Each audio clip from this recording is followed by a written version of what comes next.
ഹല്ലേലൂയാ.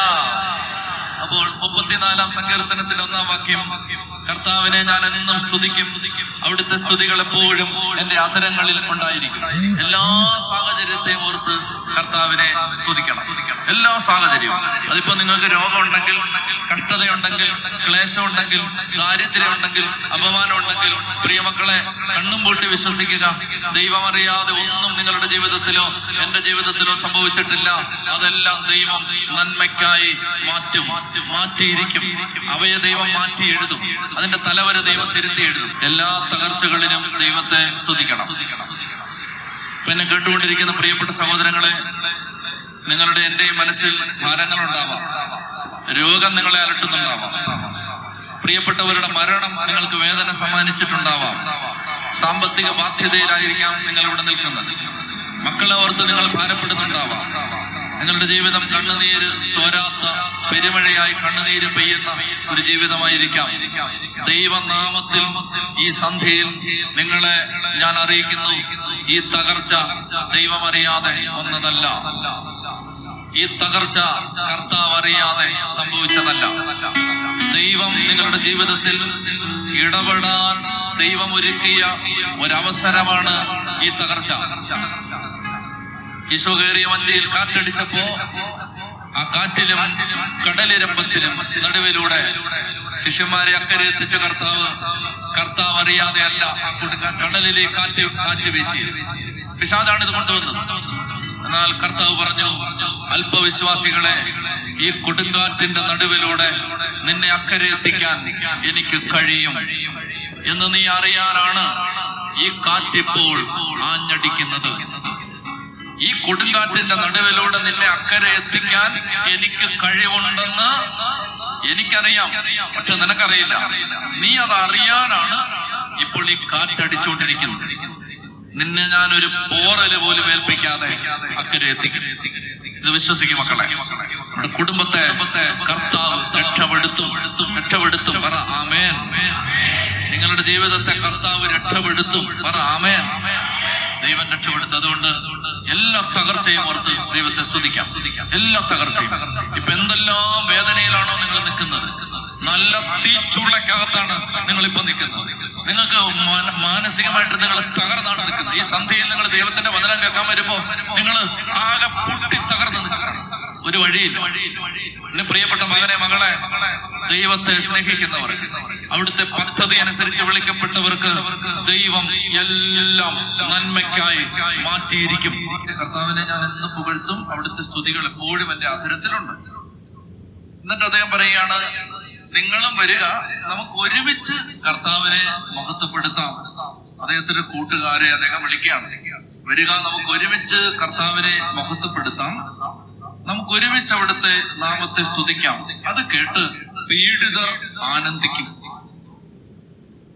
അതായത് തകർച്ചകളിൽ ദൈവത്തെ സ്തുതിക്കുന്നവർ മറ്റുള്ളവർക്ക് കൊടുക്കുന്ന ഒരു ധൈര്യം, അങ്ങനെ തകർച്ചകളിൽ അടിപതറാതെ ദൈവത്തിൽ ആശ്രയിച്ചു നിൽക്കുന്ന ഒരു അപ്പൻ, ഒരമ്മ മക്കൾക്ക് കൊടുക്കുന്ന ഒരു ധൈര്യം, അത് അസാധാരണമാണ്. ഞാൻ ഈ കഴിഞ്ഞ ആഴ്ചയിൽ ധ്യാനം നടത്തിയത്, ഞാൻ ആദ്യം ശുശ്രൂഷ, എന്റെ പൗരോഹിത്യ ജീവിതം ആരംഭിച്ച ഒരു സ്ഥലത്താണ്. അപ്പൊ അവിടെ ഞാൻ ചെന്നപ്പോ അവിടെയുള്ള ബഹുമാനപ്പെട്ട സിസ്റ്റേഴ്സ്, കോൺവെന്റിലെ സിസ്റ്റേഴ്സ് എന്റെ അടുത്ത് പറഞ്ഞു, അച്ചോ, ഒരു അമ്മച്ചിയുടെ പേര് പറഞ്ഞിട്ട് പറഞ്ഞു, ആ അമ്മച്ചി മരിച്ചു. അച്ഛനോട് വലിയ സ്നേഹമായിരുന്നു, അച്ഛനെ കാണണമെന്നൊക്കെ ഉണ്ടായിരുന്നു, അമ്മച്ചിയുടെ കുർബാനയാണെന്ന് അതെന്നോട് പറഞ്ഞു. അപ്പൊ ഞാൻ ഓർക്കായിരുന്നു, ആ അമ്മച്ചി ഒരു മലയുടെ മേളിലാണ് താമസിച്ചിരുന്നത്. അന്ന് ഞാൻ പൗരോഹിത്യം ആരംഭിച്ച ആ വർഷമാണ്. ഞാൻ തുടങ്ങിയിട്ടേ ഉള്ളൂ. ഇതൊന്നും അറിയാൻ പാടില്ല. ഇപ്പോഴും ഒന്നും അറിയാം, കൂടുതലൊന്നും അറിയാൻ പാടില്ല. അന്ന് തീരെ അറിയാൻ പാടില്ല. അങ്ങനെ ആ ആരംഭമാണ്. മണ്ടത്തരങ്ങളുടെ കൂമ്പാരമാണ്, അബദ്ധങ്ങളുടെ സംഗമം. അതാണ് ജീവിതം. അപ്പൊ ആ സമയത്ത് എനിക്ക് ഈ ഒരു മലയുടെ മേളിലാണ് ഈ അമ്മച്ചിയുടെ വീട്. അന്ന് എനിക്കുള്ളത് ഒരു ബൈക്കാണ്, ഒരു ബൈക്ക്. അപ്പൊ ആ ബൈക്ക് അതിന്റെ മേളിൽ പോവില്ല. കുറെ സ്ഥലത്ത് താഴെ ബൈക്ക് വെച്ചിട്ട് നടന്ന് പോണം, ഒന്ന് കേറി പോണം. അപ്പൊ അമ്മച്ചിയുടെ വീട്ടിൽ ഞാൻ ആദ്യം അവിടെ ചെന്നപ്പോ ഞാൻ അവിടുത്തെ കൊച്ചച്ഛനാണ്.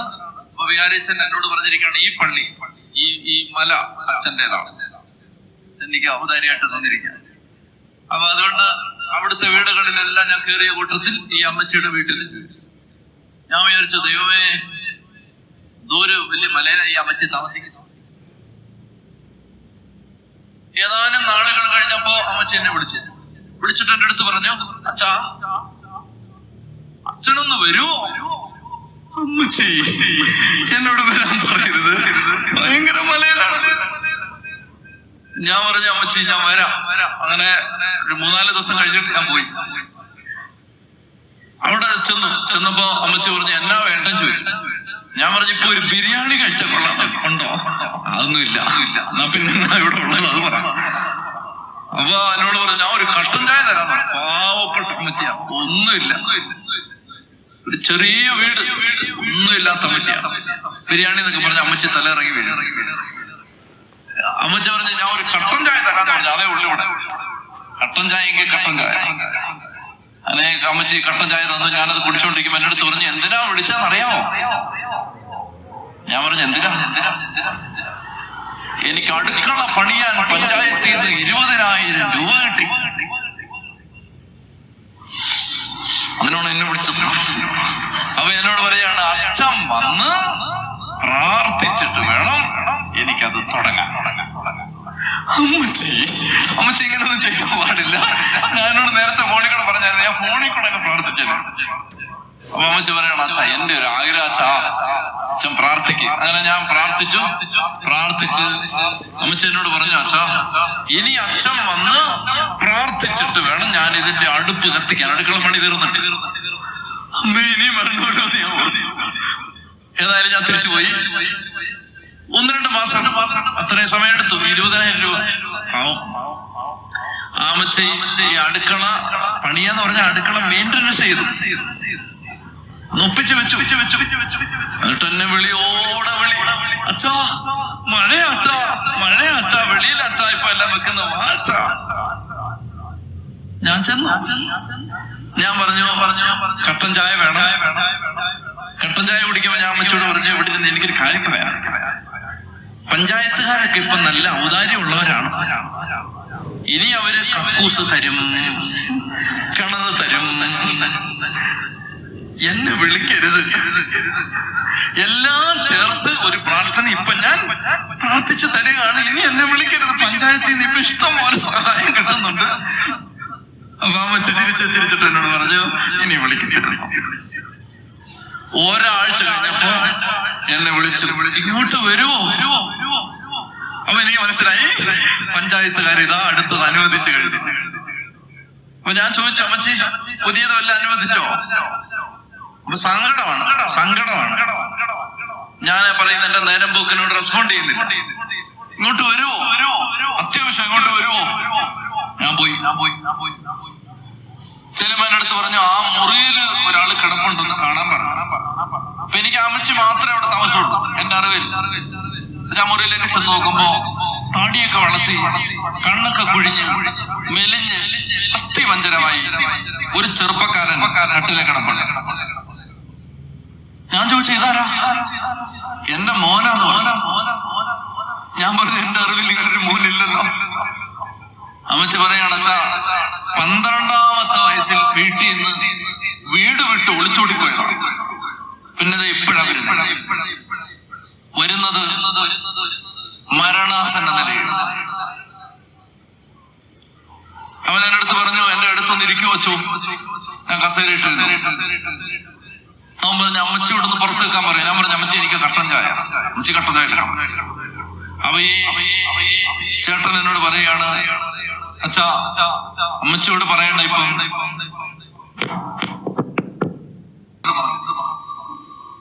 ഞാൻ ചോദിക്കുമ്പോ ഈ മനുഷ്യനോട് പറഞ്ഞു, ഞാൻ എയ്ഡ്സ് രോഗിയാണ്.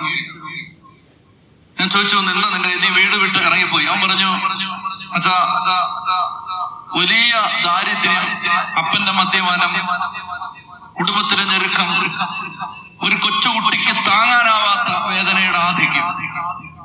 അങ്ങനെ ഞാൻ വീട് വിട്ടു പോയതാണ്. ഒരുപാട് അലഞ്ഞു മുംബൈയിലെത്തി. ഒത്തിരി ചെറിയ പണികൾ ചെയ്തു, ഹോട്ടലുകളിൽ ജോലി ചെയ്തു, തെരുവിൽ കിടന്നുറങ്ങി. അങ്ങനെ ഒരു നല്ല ജോലി കിട്ടി. പിന്നെ അവിടുന്ന് ജീവിതം ഒന്ന് പിടിച്ചു കയറാൻ പരിശ്രമിച്ചു. കല്യാണം കഴിച്ചു. 2 കുട്ടികളുണ്ടായി, 2 പെൺകുട്ടികൾ. ചെറുപ്പത്തിൽ ഒത്തിരി വഴിവിട്ട് നടന്നിട്ടുണ്ട്. കല്യാണം കഴിഞ്ഞിട്ടും ആ ജീവിതത്തിന് മാറ്റം വന്നില്ല. മോശമായിട്ട് ഒത്തിരി നടന്നു. ഒടുവിൽ ഈ രോഗം പിടിപെട്ടു. ഈ രോഗമാണെന്ന് അറിഞ്ഞപ്പോ ഭാര്യ മക്കളെയും കൊണ്ട് അവരുടെ വീട്ടിലേക്ക് തിരിച്ചുപോയി. ആരും നോക്കാനില്ലാതായി. മരണത്തോടടുത്തു. കൂട്ടുകാര് വീടും അഡ്രസ്സും ഒക്കെ ചോദിച്ച് മനസ്സിലാക്കി ഇവിടെ കൊണ്ടുവന്നാക്കി. എന്നോട് ആ മനുഷ്യൻ പറഞ്ഞു, അച്ഛാ, എനിക്കിനി ഭൂമിയിൽ വലിയ പ്രതീക്ഷയൊന്നുമില്ല. 2-3 ആഗ്രഹമുണ്ട്. എന്റെ പൊന്നച്ഛൻ ഒന്ന് സാധിച്ചു തരണം. ഒന്ന്, മരിക്കുമ്പോ പള്ളിയിൽ അടക്കണം. 2, കുമ്പസാരിപ്പിക്കണം, പരിശുദ്ധ കുർബാന തരണം. 3, മക്കളെ ഒന്ന് കണ്ടാക്കൊള്ളാന്നുണ്ട്. അതിനൊരു സാഹചര്യം ഉണ്ടാക്കി തരണം. അമ്മച്ചി കട്ടനായ കൊണ്ടുവന്ന് തരുമ്പോ ഞാൻ വിറങ്ങലിച്ചിരിക്കും. എനിക്ക് എന്നാ ചെയ്യണ്ട, ഒന്നും അറിയാൻ പാടില്ല. ഞാൻ വിഷമിച്ചിരിക്കും. ഞാൻ അമ്മച്ചിയോട് പറഞ്ഞു, കുറച്ചുപേരോട് അമ്മച്ചി ഒന്ന് വെള്ളി നിൽക്കാൻ പറഞ്ഞു. ഞാൻ ഈ മനുഷ്യനോട് സംസാരിച്ചു. അപ്പൊ തന്നെ കുമ്പസാരത്തിനൊരുക്കി, കുമ്പസാരിപ്പിച്ചു. ഇപ്പൊ വിശുദ്ധ കുർബാനകൾ വരാന്ന് പറഞ്ഞു. പോയി 5 കിലോമീറ്റർ അപ്പുറത്തെ താമസിക്കുന്ന അവിടുന്ന് വിശുദ്ധ കുർബാന എടുത്തുകൊണ്ട് വന്നു. ഈ മനുഷ്യന് വിശുദ്ധ കുർബാന കൊടുത്തു. എന്നിട്ട് ഞാൻ പറഞ്ഞു, മരിക്കും അടക്കണം, അതൊക്കെ അവിടെ നിൽക്കട്ടെ. നിന്റെ മക്കളെ കാണാൻ ഒരു അവസരം ഉണ്ടാക്കാൻ പറ്റുമെന്ന് നോക്കട്ടെ. ഞാൻ ഈ ഭാര്യയുടെ നമ്പർ തപ്പി പിടിച്ചു. ഭാര്യയെ വിളിച്ചിട്ട് ഒരു ഭിക്ഷക്കാരനെ പോലെ ഞാൻ യാചിച്ചു. ജീവിതത്തിൽ ആർക്കും തെറ്റുവരാം. അവന്റെ സാഹചര്യങ്ങൾ അങ്ങനെയായിരുന്നു. അവനെ നല്ലത് പഠിപ്പിക്കാൻ ആരും ഉണ്ടായിരുന്നില്ല. അവൻ വീട് വിട്ടിറങ്ങിപ്പോയി ഒളിച്ചോടി പോയ ഒരാളാണ്. നിനക്കെല്ലാം അറിയാം. അവനൊരു അബദ്ധം പറ്റി. അവൻ തെറ്റിലൂടെ നടന്നു. നീ ക്ഷമിക്കണം. അവൻ ഏതാനും ദിവസങ്ങൾ കൂടി ഈ ഭൂമിയിലുള്ളൂ. അവന്റെ മക്കളെ കാണണമെന്ന് അവൻ ആഗ്രഹമുണ്ട്. നീ വരാമോ? ഈ വീട്ടിൽ വരാൻ നിനക്ക് ബുദ്ധിമുട്ടാണെങ്കിൽ വരണ്ട. നീ വരുന്നിടത്ത് ഞാൻ അവനെ കൊണ്ടുവരാം. അവൾ എന്റെ അടുത്ത് പറഞ്ഞു, എന്നോട് വിഷമൊന്നും വിചാരിക്കരുത്, എന്നെ ശപിക്കരുത്. ആ നശിച്ച മനുഷ്യനെ കാണാൻ ഞാനും എന്റെ മക്കളും വരില്ല. ഞാൻ ഇവന്റെ അടുത്ത് ചെന്നു. അവനോട് അങ്ങനെയൊന്നും പറയാൻ പറ്റില്ല. അതുകൊണ്ട് ഞാൻ പറഞ്ഞു, വരാന്നവര് പറഞ്ഞിട്ടുണ്ട്. കുറച്ച് താമസിക്കുമായിരിക്കും. ഇപ്പൊ വരാൻ പറ്റാത്ത സാഹചര്യമാണ്. വരുമായിരിക്കും. സാരമില്ലടാ, നീ പ്രാർത്ഥിച്ച് കിടക്ക, അവര് വരും. മക്കള് വരുന്നത് കാത്തവൻ കിടന്നു. മക്കളെ കാണാതെ അവൻ മരിച്ചു. പള്ളിയിൽ അവനെ അടക്കി. ഉച്ച കഴിഞ്ഞിട്ടാ ഒരു 4 മണിക്ക് ശവസംസ്കാരം കഴിഞ്ഞു. എല്ലാരും പോയി. ഈ അമ്മച്ചി ഒറ്റയ്ക്ക് അവിടെ നിൽപ്പുണ്ട് പള്ളി മുറ്റത്ത്. എനിക്ക് ആ മുഖത്ത് നോക്കാൻ വയ്യ. ഞാനതുകൊണ്ട് മാറിയിക്കണം. പള്ളി പൂട്ടുന്നത് ഒരു കൊച്ചു പയ്യനാണ്. അവന് വീട്ടിൽ പോണം. പള്ളി പൂട്ടിയിട്ട് അവൻ എന്റെ അടുത്ത് വന്നിട്ട് പറഞ്ഞു, അച്ഛാ, പള്ളി പൂട്ടണം. അപ്പൊ ഞാൻ പറഞ്ഞു, പള്ളി പൂട്ടണം. ആ അമ്മച്ചി പള്ളിയിൽ ഇരിപ്പുള്ളത്. ഞാൻ പള്ളിയിലേക്ക് ചെന്നു. പള്ളിയുടെ ഏറ്റവും പുറകിൽ ഒരു ചാരി ബെഞ്ചിൽ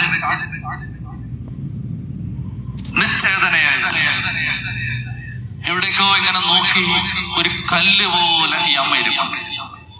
ഞാൻ പോയി അടുത്തിട്ട് കയ്യെ പിടിച്ചു. വാവിട്ട് കരയുന്നൊന്നുമില്ല. ചെറിയ സങ്കടമുണ്ട് മുഖത്ത്. ഉള്ളിലൊത്തിരി സങ്കടമുണ്ട്. മുഖത്ത് ഒത്തിരി ഒന്നും പ്രകടിപ്പിക്കുന്നില്ല. എന്റെ അടുത്ത് പറഞ്ഞു, എന്റെ അച്ചോ, എന്റെ വീട്ടില് ഇത് 5ാമത്തെ ശവപ്പെട്ടിയാണ് വെക്കുന്നത്. 5 മരണം കണ്ട അമ്മയാണ് ഞാൻ.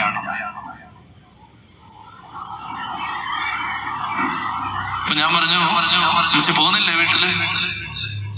എന്നോട് ഇങ്ങനെ പറഞ്ഞു ഞാൻ ഇവിടെ ഇരിക്കട്ടെ, എനിക്ക് വീട്ടിൽ പോവാൻ ഇപ്പൊ വയ്യ, ഞാൻ ഇവിടെ ഇരിക്കട്ടെ. ഇപ്പൊ ഞാൻ വീട്ടിൽ പോയാൽ എനിക്ക് ഭ്രാന്ത് പിടിക്കും, ഞാൻ ഇവിടെ ഇരിക്കട്ടെ, പള്ളി ഞാൻ അടച്ചോളാം, അച്ഛൻ പൊക്കോ. എനിക്കിന്ന് വൈകുന്നേരം ഒരു സ്ഥലത്ത് പോകണം, അതുകൊണ്ട് എനിക്ക് ഒത്തിരി അവിടെ നിൽക്കാൻ സമയമില്ലാത്തതുകൊണ്ട് ഞാൻ അമ്മച്ചെ ആശ്വസിപ്പിച്ചിട്ട് അമ്മച്ചി പള്ളി അടച്ചോളൂ എന്ന് ആ കൊച്ചു പയ്യനോട് പറഞ്ഞിട്ട് ഞാൻ വണ്ടി എടുത്ത് തിരിച്ചു പോകുമ്പോ ഇപ്പൊ പെയ്തില്ലേ അതിനേക്കാൾ ഭീകരമായ ഒരു മഴ പെയ്തു. ആ മഴയായതുകൊണ്ട് എനിക്ക് ഉറക്കം കരയാൻ പറ്റി. ഞാൻ വണ്ടി ഓടിച്ച് വാവിട്ട് കരഞ്ഞ് തിരിച്ചു പോയി. എനിക്ക് അറിയാൻ പറ്റില്ല ഇനി എങ്ങനെയായി അമ്മയെ ആശ്വസിപ്പിക്കുന്നത്. ഇനി അമ്മയോട് ഞാൻ എന്താ പറയണ്ടേ, എന്ത് പറഞ്ഞു കൊടുക്കട്ടെ. 5ാമത്തെ ശ്രമപ്പെടുത്തി. 2 ദിവസം കഴിഞ്ഞ ഞായറാഴ്ചയാണ്. 9 മണിക്കാണ് അവിടുത്തെ വിശുദ്ധ കുർബാന. ഞാൻ 8 മണിക്ക് ചെല്ലും. 8 മണിക്ക് ഞാൻ ചെല്ലും മുമ്പേ എല്ലാ ഞായറാഴ്ചയും ആ പള്ളിയിലെത്തുന്നത് ഈ അമ്മയാണ്. ആ ഞായറാഴ്ചയും പള്ളിയിൽ ഈ അമ്മ എത്തിയിട്ടുണ്ട്. ഒന്നും സംഭവിക്കാത്തതുപോലെ എന്റെ അടുത്തേക്ക് ഓടി വന്നിട്ട് അച്ഛാ, അച്ഛൻ എടുത്തോ, അച്ഛൻ കഴിച്ചോ.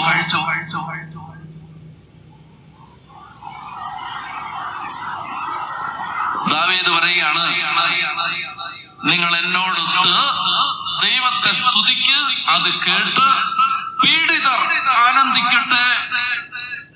മനസ്സിലാവുന്നുണ്ടോ? 5 മരണം കണ്ട ഈ അമ്മ ഞായറാഴ്ച ദൈവത്തെ ആരാധിക്കാൻ വന്നിരിക്കുകയാണ്. സിസ്റ്റേഴ്സ് പറഞ്ഞത് ഞാൻ കഴിഞ്ഞ ദിവസം ചെന്നപ്പോ ഈ അമ്മച്ചി മരിച്ചെന്നാണ്. ഈ അമ്മച്ചി മരിച്ചു. എവിടെ ഈ അമ്മച്ചി? സ്വർഗത്തിലാണ്. സ്വർഗത്തിൽ ഒരു സംശയം വേണ്ട, സ്വർഗത്തിലാണ്.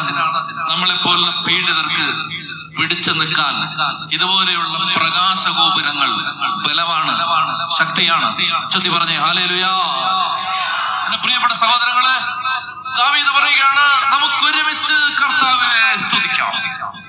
ഈ കഷ്ടതയിൽ, ഈ ദുരിതത്തിൽ, ഈ വേദനയിൽ നമ്മൾ ഒരുമിച്ച് കർത്താവിനെ സ്തുതിക്കുമ്പോ, അപ്പൻ അമ്മ അങ്ങനെ സ്തുതിക്കുമ്പോ മക്കൾക്ക് അത് ധൈര്യമാണ്. മക്കൾക്കത് ബലമാണ്, ശക്തിയാണ്.